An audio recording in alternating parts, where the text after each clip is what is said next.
Hello everyone and welcome back to another average review.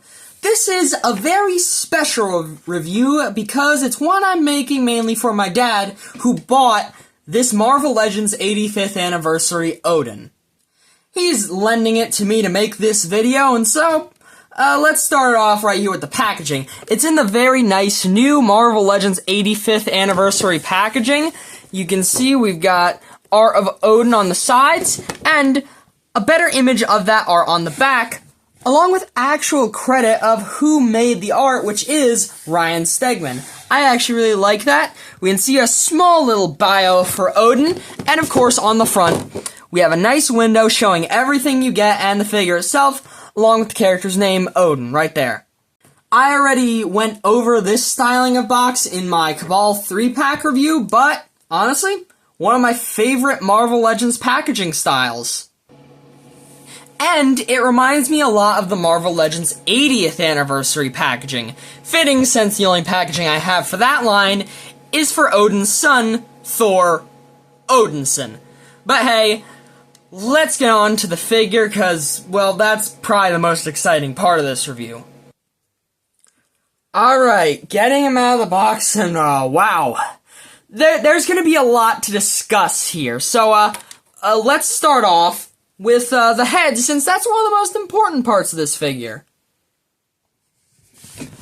I'm honestly a bit speechless about this head. I mean, starting off, huge beard. I mean, that is a beard worthy of a god. His eye patch is amazingly painted and sculpted. His eyes look great. His hair, I mean, look at the little bits of shading on his beard and his hair, and also the details on his eyebrows. His brows are also a bit furrowed. He's got some wrinkles in his head and in his face. You can tell he's as old as time itself. Right under his head, we have this amazing fur coat piece. I mean, just look at this thing. Moving down to the torso, we can sort of see that Aquaman fish scale style design. It's a very nice, shiny, bronze orangish color. I mean, just look at the amount of shininess on each of the scales. He's got this chest medallion thing wrapped around. It's a very intricate sculpt on there with some great gold, and these bluish green chains, I mean, they're amazing, and they lead all the way to the back, where you see even more detailing, like the shine of the scales, these brown leather bits, and this little gold piece right here on his back. His shoulder pads are fantastic. You can see they've kind of got some dings and scratches, showing that he's been to plenty of battles, but I love the subtle clash between the golds and bronze on here. One of my favorite parts of this figure, though, is the shade of bluish green they used. It's very shiny and stands out, but you can also see there's a bit of extra detail to bring out every single one of the square studs on his armor. I mean, you can see that little black line right there. Just like his shoulder pad, his gauntlet is dinged up. It's got these very nice horn-like spikes that are a different shade than the gold. And his gloves are pretty basic, but I mean, they look nice. They look like these gloves could take hits and dish them out, too.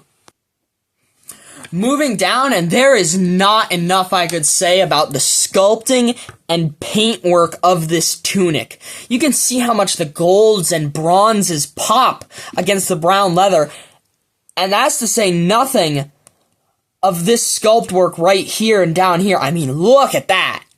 Once again, a lot of detail on the back, too. I mean, they did not skip out on the paint apps for any part of this figure. Down to the legs, we can see that nice, shiny shade right here on his leg armoring. He's got these cool knee pads with the horns sticking out, and some very awesome looking boots. Once again, horns, but also some scales down here on his shoes and the lower boots. Once again, nice amount of scratches and dings on both the shoulder pads and the knee pads. You know, it's amazing. I mean, look at everything on here. Every single detail has been sculpted to perfection. And that's to say nothing of how bulky and big this Odin is. Oh, and there's one more thing. This isn't a plastic cape, it's actually cloth, and it looks very nice. Now, it isn't a wired cape, but cloth capes included with any kind of Marvel figure is always a huge bonus for me. Usually from this point, I'd move on to the articulation of the figure, but you know what? I want to get the accessories out of the way, because there's a lot to say about him. Starting off with two pretty basic ones, he comes with two alternate hands. One is this very open hand, and one is a fist. Once again, like the hands he came preloaded with, they're very nice. You know, they're shiny and well sculpted. He also comes with his two ravens, Hugin and Muggin. These are actually from Norse mythology. These also happen to be reuse of the two ravens that came with the Herald of Galactus Thor from the Controller Build-A-Figure wave. Yes, Thor was a Herald of Galactus one time. He also comes with two amazing weapons. Starting off, we have this sword. Once again, the shiny metallic paints were used from this, but look at all the detailing on the hilt of the sword. The shades of bronze and gold along with that shiny pop of blue to make it stand out. And the blade is not too shabby either. I mean, this sword is nearly as tall as Odin. But he also comes with a beautiful staff. Now granted, it doesn't have as many paint apps as the sword, you know, it's just this solid gold color, but I mean, look at all the detailing on the top of the staff and down here. And this is actually as tall as Odin is. Now, the next two accessories require us to do a bit of disassembling on this guy. So, you're gonna want to remove his fur coat. You can also see now, you can remove his cape, and then you're gonna wanna give Odin a nice good shave. This just looks funny, but there's a good reason for it. Oh, Odin's cape started falling off. Sorry about that. Yeah, we'll let it fall off for now. It's so that you can put on alternate helmets for Odin. Starting off with this sort of war helmet, you know, for when he's charging into battle.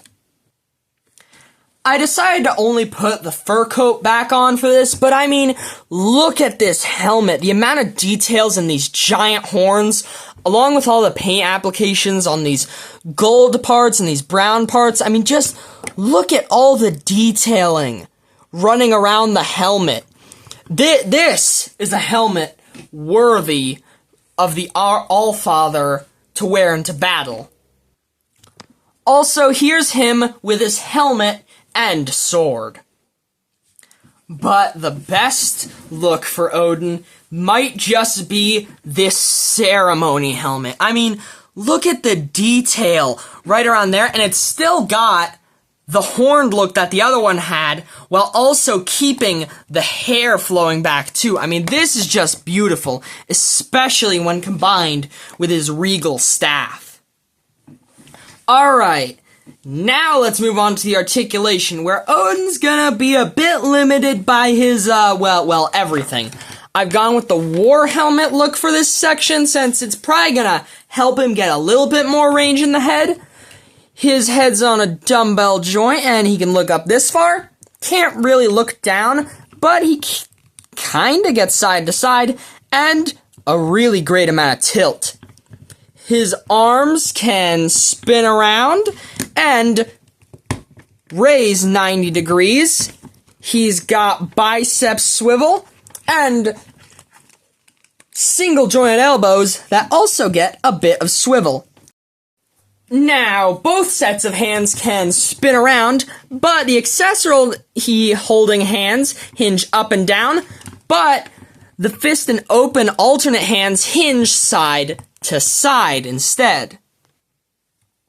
I'm not sure whether his lower torso is on a dumbbell or a ball joint. I'm leaning towards ball joint, but he gets this much forward, this much back, tilt side to side, and spin around.